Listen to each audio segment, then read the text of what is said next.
Now, once they start affecting his life, oh, now Adrian Broner an alcoholic. You know what's wrong with him?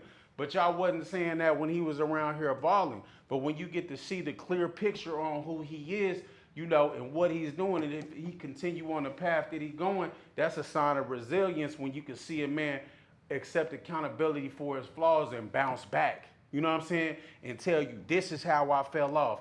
This is how I got into this situation. And this is how I'm not going to get into this situation again. So me, when I was working out earlier, I was just thinking, I was like, man, I've been, it was times where, I was making so much money, it was crazy.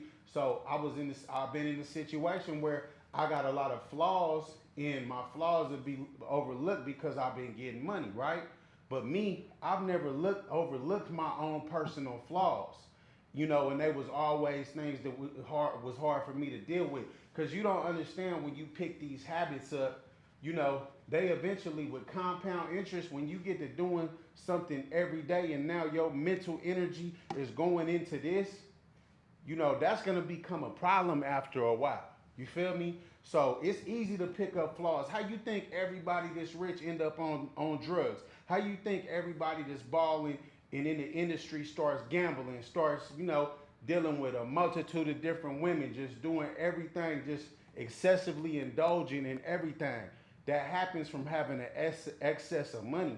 When you get an excess of money, you're gonna start having an excess of vices. And that's where becoming disciplined stays important, because understanding this, the same thing that it took for you to get to where you at, once you throw all that discipline away, you can throw away everything that you've been working for, because you're not doing what it took for you to get yourself in the situation and position that you in life.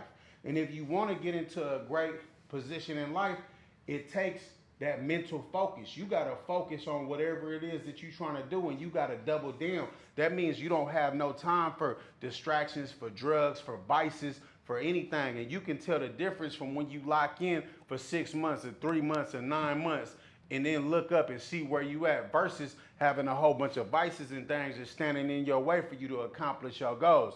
And this is something that I learned through personal experience in dealing with it now.